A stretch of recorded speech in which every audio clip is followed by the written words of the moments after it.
everyone, Joe here from ActionX. Welcome to What's on the Tuber. Welcome back. If this is your 8th The Rookie Season 5 episode review, hope you're doing well. Hope you're staying safe out there. I apologize, my voice sounds very much lower than normal. I'm currently suffering through a sore throat, coughing, and I cannot speak at my normal level, which is annoying me since I'm trying to do my enthusiastic for the show I love.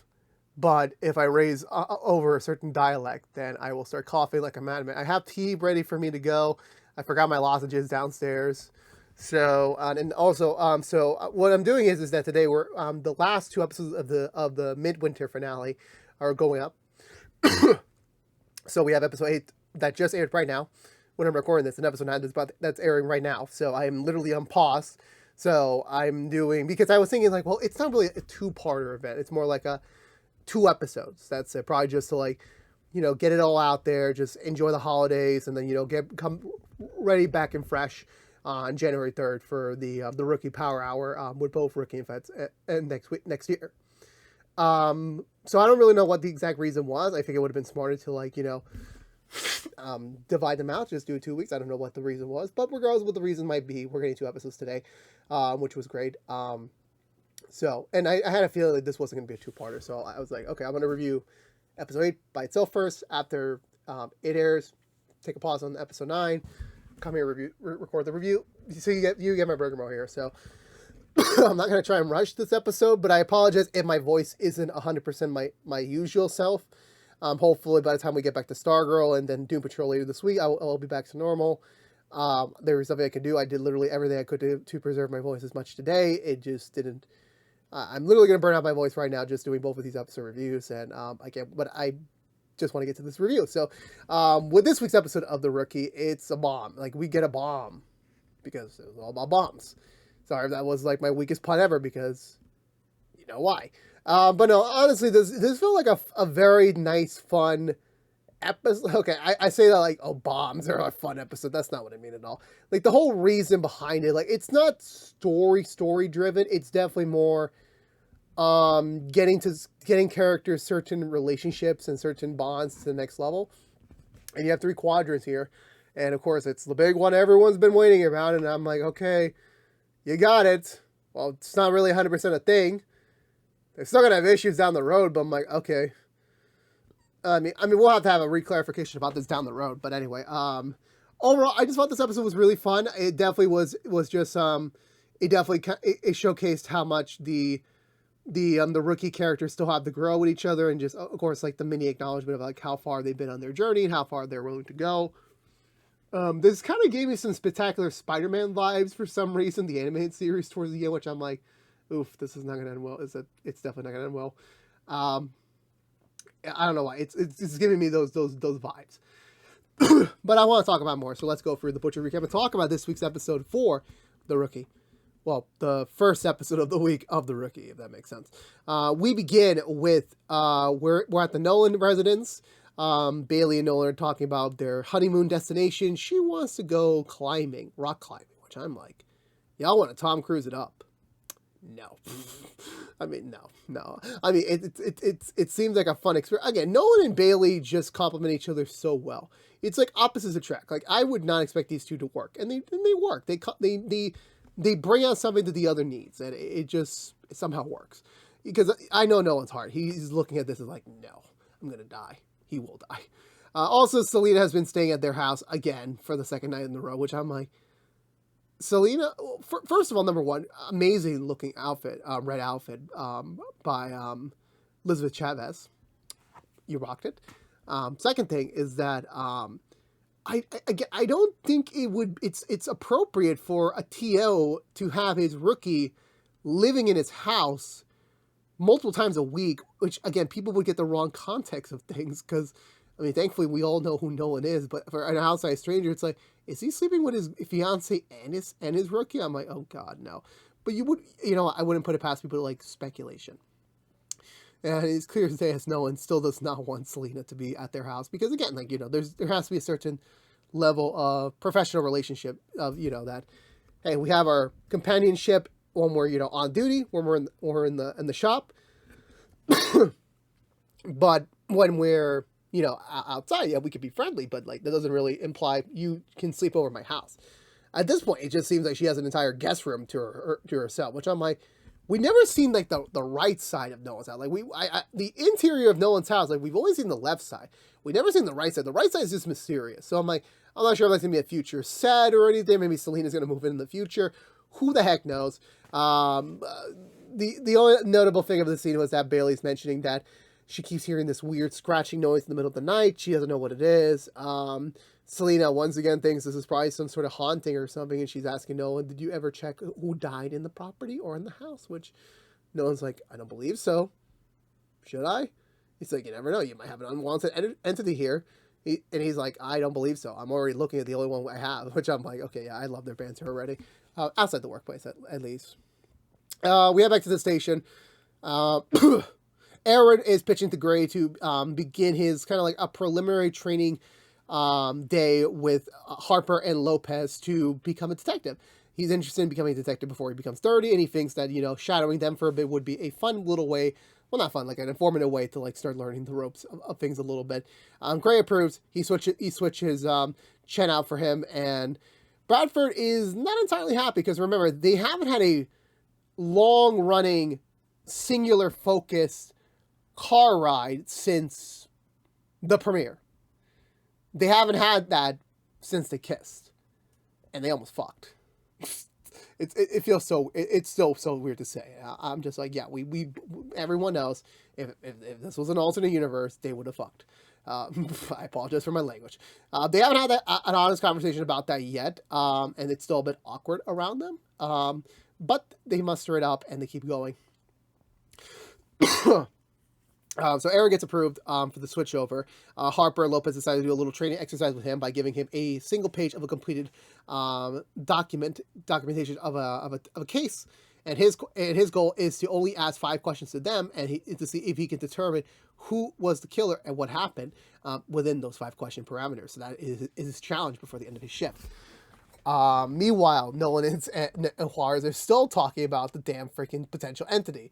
Nolan's not happy. He just thinks this is an extermination problem. He needs to get rid of on the weekend. Juarez is like, absolutely not. There's something worse in here. I'm like, Jesus Christ, woman, you might as well just pay him rent. By this point, you probably lived in this house more often than he is. Okay, I'm joking around. That was like a bad joke. So we're all geared up. We're all hitting the streets. It's a very first awkward. Oh yeah, I forgot to mention. So Chris and Chen are having a little bit of a breakfast walk, a little coffee walk before they start their shifts at their jobs. And Chris decides, you know what, it's time to take it to the next level. I think we should start thinking about moving in together. Which I'm like, great. That I mean, honestly, I don't even know how I would do it. I never approached that stage in my life to like ask someone to move in with me. I don't think I am ready for that yet, or I'm way too far behind for that. But yeah, so he thinks they're ready. Of course, he is already aware that, yeah, I know tomorrow's a package deal. So I think, you know, with my new position in my job, I think I should consider buying a house. So it doesn't have to have you in the name, but, you know, since we would, you know, be living together, it would be conjoined, and, you know, we would find extra space for tomorrow. And I'm like, well, you're saying like 3-bedroom, like later on he says a 3-bedroom place. I'm like, bro, I mean, I'm pretty sure he was going to turn out one of his into his home office, but it kind of seemed like, oh, I live by myself, you live, like that was kind of my brief implication. I'm like, oh wait, no, I'm wrong there. Chen is not 100% down with the idea, but she doesn't say no. She just leaves it as there, like, you know what, let's have dinner tonight, let's talk about it then, and then we'll see what comes of May. And he said, great, I'm going to start looking at listings, and they leave it at that. So we cut back to the car ride where it's still a bit awkward between them. Chen decides to break the ice by talking about like how it's been single life, you know. Bradford says it's all fine. All of a sudden, Chris calls her up saying that, hey, I found this listing while I was walking to work, which I'm like, bro, you were not walking to the office. Don't fucking lie to me. You were looking purposely. Do not lie to me whatsoever, bro. And you can tell in Chen's eyes, like, this is not what she wanted to hear. Like, this should have been like, we were just talking about the idea. We are not seriously doing this today. And, you know, I don't know. I think Chris got a little too overexcited, in my opinion, because It just seemed like, oh, she didn't say no. So I mean, it's gonna be a yes. Like, bro, no, you never jump the gun in these. This is a serious fucking commitment. So you wait till she gives you the yes, and also you wait until she goes with you. You do not go by yourself, bro. Like that is a big red flag, and you are just blindsided by it. At first, it was like Bradford's like, oh, you're maybe moving in together. That's great. That's a great avenue to explore. Nolan and Horace are still driving. They're still just talking about the whole freaking entity thing. And then they notice a speeding car, and they pull over the car. It's a lady with a C4 wrist, C4 necklace surrounding her, which I'm like, this is giving me some 30 minutes or less vibes right now. Which if you don't know that movie, go watch it. I think it's on HBO Max. I want to say it's on HBO Max or Netflix. It's either one of those two. It was made by the people who made Zombieland. Well, made by the director who made movies. I'm getting lost in myself already. She's on a timer. She's on a motion sensor, so she doesn't keep driving. The bomb's gonna explode. So it's all hands on deck trying to go find this woman and trying to pull her away from safety so that no one else dies. So everyone's focusing on trying to find a safe place for her, and they eventually find this abandoned construction yard where they manage to make her park in it. No one also gets her phone number. Manages to call her out, trying to keep her safe, trying to keep her calm, trying to keep her engaged in a conversation before the bomb squad arrives to go save her. However, once they get to the construction yard and everything, and they start getting ready to the only thing the bomb squad is to gain access to the vehicle. The woman is too scared to answer the door, and then once the timer starts beeping even more, she gets scared, doesn't open the door, and then it blows up in front of them. I think this is one of the rare times where Nolan failed. Yeah, because I haven't season 2 through 4 is like a blur to me because again when you're constantly doing these reviews you kind of have to keep moving to the next thing. Even rewatching season 1, the only thing I remember was the pilot. That's all else I remember. Like Nolan failing to save a life or Nolan failing to save someone. Like those are the only 2 times I can really. It's not that often that Nolan doesn't get to save a life, so it's still a little bit weird to me. So they start gathering more evidence, trying to figure out what's going on. From what they gathered from their conversation, she was kind of a social loner, only focused on her job, focused on the nail book, and that's about it. So she they don't really know what else to go on that, so they start digging into more of her personal life and everything. She worked for an oil company, well not an energy company or oil company, I forgot which one it was. They gain access to her property footage, and they find out that a mysterious individual arrived earlier that morning. Held her at gunpoint, put the C4 collar on her, and then dragged her to her car. The only thing they noticed during that footage was that she was initially pretty calm during up to a certain point, meaning that she was aware of the person. Like she knew the person at least a decent amount to not originally indicate they're a threat. So they start trying to make a connection to what could it be? Who could it be in that case? The only other thing of noticeability. Oh yeah, I forgot. There was a fun scene where Lopez is about to leave for work. Wes has got the day off, and he has to go take their kid to get his vaccination shots. And he's scared that, okay, babies don't usually like needles, and I don't want him to hate needles and then have the association of hatred being on me. He'd rather Lopez be there so that maybe she could take a blunt of the blame, which I'm like, dude, you are one smart man, Wesley. Also a dumb one at times. I want to say, yeah, so another thing of noticeability was that Juarez is the one. She decides to make this her first, house call to give the family the bad news that their family member passed away. It's her mom, which I'm like, it kind of hit me in the feels for a bit because it had no music. We didn't see the actual conversation. We didn't see a camera body shot. It was literally just outside the house next to the car.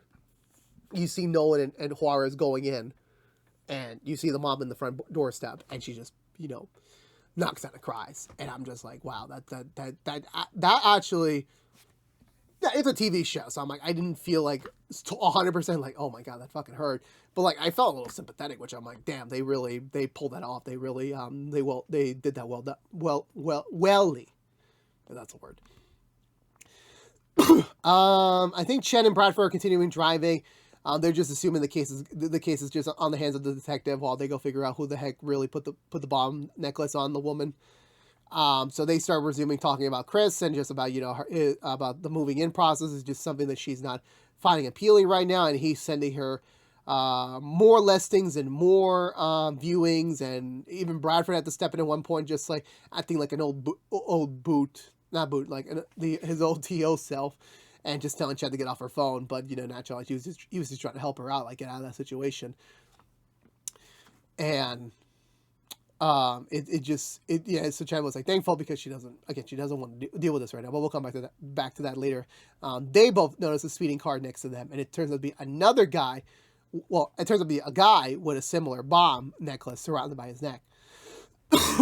So they realize it's a second bomb's out there. They start pursuing him. They start trying to converse with him, trying to figure out what the heck's going on over there. Even Chen's idea of like, hey, turn on the radio, like, listen to some music, calm down a little bit. It's like, no, it's a news broadcast, and it's about the woman that died with the bomb necklace. And he's like, oh my God, like someone else already died about this, and I'm wearing one too. I'm next. Fuck no, I'm not gonna do this. So he literally goes into a suburban neighborhood, goes behind one of those hedge trimming companies, takes a pair of hedge trimmers, and cuts off the C4 necklace like a badass, which I'm like, that's one way to do it. I'm being honest, that's one way to do it. So that works out pretty well in my opinion. So he's saved. They start questioning him. Yeah, he also works for the same oil company I mentioned before. And then once they start giving him like the limited information they know, he's like, okay, yeah, like there was I don't know, it was an ex-employee or something. Like the person that put the collar on him was the brother of a former employee of theirs. But they assumed at the time, like, oh, the former employee means she was fired. And he was like, no, she died. She was sent away to another country for business. She got kidnapped and then tortured and then killed. And they were like, fuck, I guess we have a real motive. So they all start looking for the brother. They find him just sitting out front of his house. Like, he knows, like, yeah, I'm going to get made anytime soon, so I might as well give up now. So he kind of gives up pretty easily, pretty simply, in my opinion. So they cuff him, but he also reveals that there is a third bomb out there, which they also find out at the same time that that 3 people were responsible for handling the entire handling of his sister's choice, not choice, but like her destination to go to that country, which kickstarted the events to her death, which was the woman, the lawyer, this guy, which I don't remember what his position was, and the CEO, the president. So they assume the president has the last bomb, which they're chosen correctly about that. So they got to go find him somewhere else. So they're starting to comb everywhere to see if they can find anything. We had a pretty crucial scene between Chen and Bradford before we start the actual inclination of the bomb matter. That Chen saying like she should be more inclined to be doing this sort of thing because like Chris is a catch. He is a great guy. He's a great boyfriend. He would be a great partner, but there's just something prohibiting her from taking that leap, from fully accepting it. And even Bradford asked her the question like, "Do you love him?" And she never said yes. And she always said, "I should, right?" And it's like, well, if you can't say it, then you don't. Like, I'm sorry to say that, like, just because you say I should love him doesn't mean you do love him. They're two different things. That's actually what my dad said. Like, if you can't even say that either honestly or quick enough, then it's not real. Or it just doesn't exist for you and them. That's the truth. Because you can never fully say I love someone unless you can immediately say it off the clip of your fingers. That's the truth there. Bradford's speaking volumes there. So, regardless of what Chen decides to do, Bradford just tells her, like, you deserve to be with someone that, really challenges you. Because Chris seems a little bit like a pushover, right? Again, every relationship is different. Not every partner and not every person is going to be the same thing for everyone else. That's why it's literally a soulmate. That's literally why it's a life partner. It just works. You can't explain it. It just works. But yeah, so then I think the other thing that I forgot to mention was Nolan and Nolan gets a call from Bailey saying that she decided, you know what, I got the day off too, so I'm gonna go underneath our house and try to find the source of it. She finds a creepy fucking doll, which I'm like, what kind of person leaves a freaking creepy doll beneath someone else's house? Like, why? Of all things to do with your life, that's the one thing you decide to do. I really don't know. That's something I will never understand personally. But Anywho, where did I go with that? Yeah.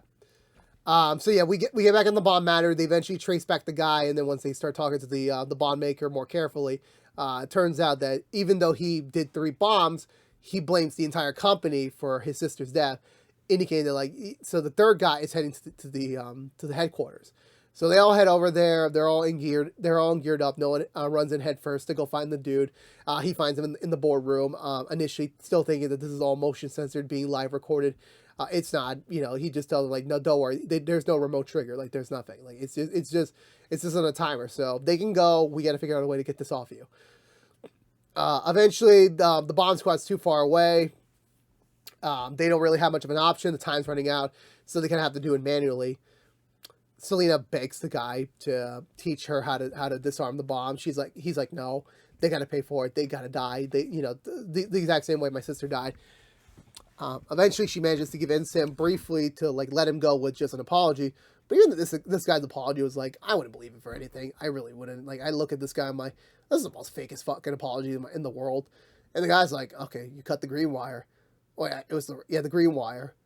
And she's like, oh no, he's lying. Cut the red wire. And I'm just like, Jesus. The moment someone said, oh, he's lying, I'm like, bro, what the fuck wire do I fucking cross? Well, which one do I cut?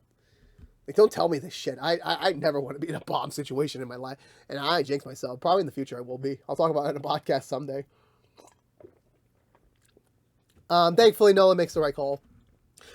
The bomb is disarmed. It's saved. The day is saved. Everyone's ready and safe to go home.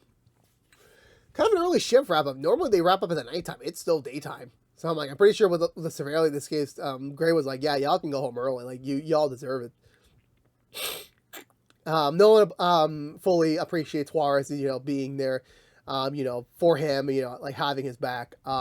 Regardless if no one at times would get a little bit scrutiny of her, I don't really want you around that much, that sort of. Even Juarez gives him a compliment saying that, oh, I think you're a great TO, and that's why I'm improving pretty fast, to be a good cop as well. He's like, that's great to hear. Can you tell Gray that same thing? The detective trio plus Aaron return back home, and they once again quiz Aaron because throughout the entire episode we were constantly getting mini updates on that matter about just Aaron trying to get the 5 questions to see how he can solve the case. So the case they threw at him was this these pits in the middle of LA that turned up some human remains, and there was also a case of a missing woman nearby. And everything, and they were giving him more information about the woman itself, what her activities were, and all of this. The one key, crucial thing that the Aaron forgot about was the fact that he never asked how old the remains were, so he assumed it was the missing woman. The missing woman turned out to be fine a year later, but Aaron never asked how old were the ruins, because apparently those freaking pits throw up weird freaking remnants all the time, which I'm like. Someone should really investigate that more clearly. Really? They should. So yeah, they say Aaron needs some more time before he becomes a detective. So he's still got some ways to go, but he does have potential. Though they're not going to totally dismiss him right now. And before we get to the big one... Jesus Christ, even my throat doesn't want me to talk about that scene. Nolan goes home. Bailey decides to throw a little bit of a prank on him about the dolls, saying that, I'll throw it out tomorrow, but I just want to scare you one time. She also found the real reason why there was a bunch of weird noises coming out of there, framing the house. Turns out there was a little puppy, apparently, and they look at the crate, and it's like, that's not a puppy, that's a coyote. So, and also, how the hell did you catch a coyote? Even a baby coyote. I'm just curious as hell, Bailey. You are a woman of wonder. I need to know more answers about you. We also get a scene where Lopez heads back home, and Wesley bought their son a lot of toys as makeup for the needles, and Lopez just tells him, I usually just put a straight face and give him ice cream after that, which I'm like, bro, y'all could have saved hundreds of dollars. You just literally saw your husband spend hundreds of dollars on toys that would literally be thrown in the recycle bin by the end of his 10th year. So then we come to the big scene. The big old scene that everyone's been waiting about, because you know what? Y'all are YOLOs. Don't know what that means, but y'all are YOLOs. Bradford, for some reason, is in the middle of outside the station. Chen goes to meet him. Chen tells him, just like her epiphany about the whole, Chris situation, that like I don't know, I can't repeat exactly how they spoke it or how they wrote it, but I will say that the main takeaway is that Chen admits that, like, yes, she believes her relationship with Bradford, their working relationship, their good banter, and just the way they work together, like, it is the most important relationship she's ever had, and she doesn't want to risk it by elevating it to a romantic stage. Which, again, this is giving me spectacular Spider-Man moments, because this is literally the season 2 finale all over again, where, like, you finally kind of confess the feelings in this matter, where, like, it's not a full-blown, yes, I've always had feelings for you. Like, it's definitely been, like, a slow interest peaking for a while. And Bradford gets the courage as I ask her, like, do you want to grab dinner? And I'm like, bro, first of all, yeah, but she's still in a relationship.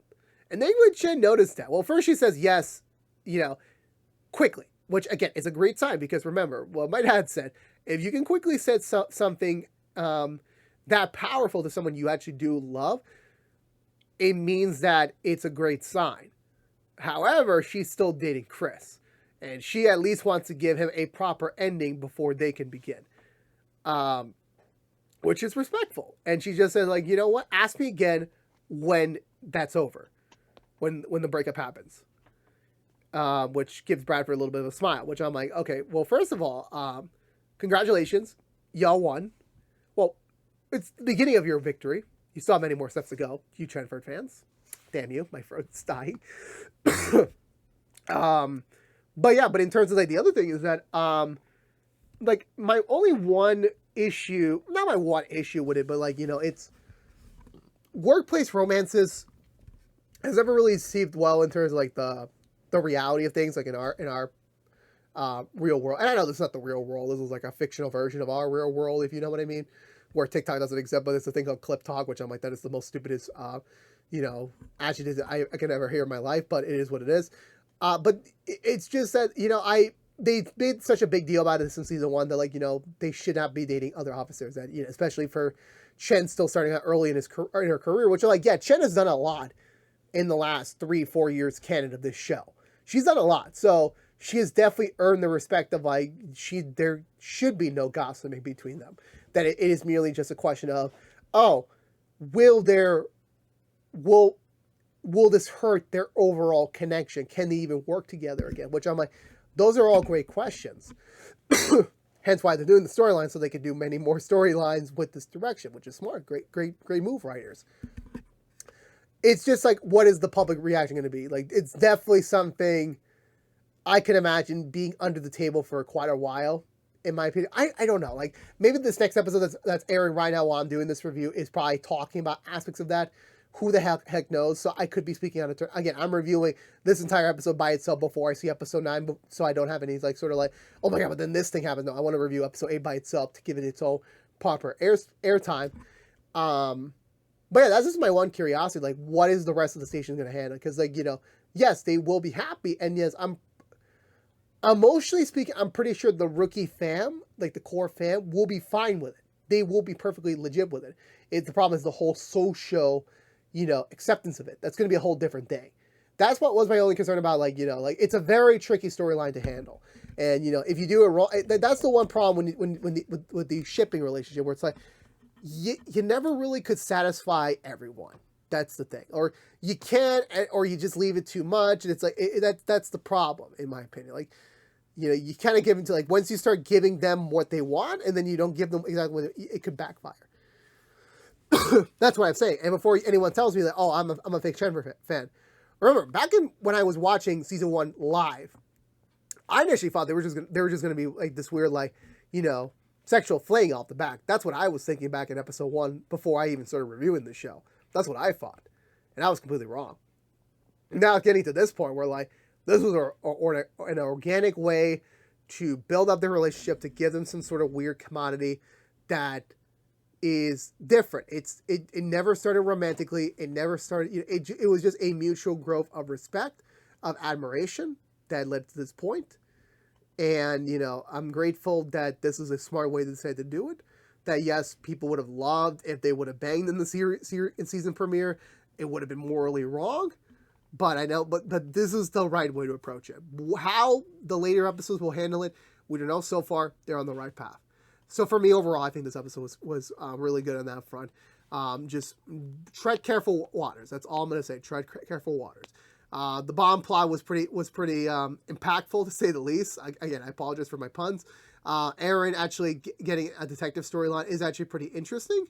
Definitely it is probably going to be the next direction for him in the long run. And yeah, Chen for fans, you got that big W. We'll see how the next episode goes. So for me, I'm going to give this episode 2 thumbs up. Let me know in the comments below what did you think of this week's episode of The Rookie. Let's have a conversation down below. And I believe that's going to do it for me today, everyone. So if you're unaware, this has been What's to Do from ActionX, reviewing every episode in the 5th season of The Rookie. If you want to know what we're doing, also What's to Do besides our Rookie episode reviews, we are currently doing DC Stargirl episode reviews each and every week, as well as starting also this week, Doom Patrol episode reviews each and every week. After Brainers is on the CW and HBO Max. But if you don't care about The Rookie, you're in super luck. We'll be back tomorrow with another episode review. It's episode 9. Because we got both in the same night. Well, 9 is out right now. It's airing as I'm talking, which I'm going to get to as soon as I'm done with this. But then afterwards, when we're done with that, we come back in January for The Rookie double hour in January 3rd for the next crossover special, which both shows will be back on the same night, on the same time slot. Well, on the same night, back to back. So we'll be back next month for that. But if you're unaware, this has been What's to Do from ActionX. Please subscribe to us on youtube.com/ActionX videos. Ring that bell for notifications. Please also like, favorite, share if you want to. Please also follow us on the socials. But until we see each other again, for all you rookie members of the Rookie Nation, I'll see you all tomorrow for the next episode review. But until then, stay safe out there, be good to each other, and of course, peace out.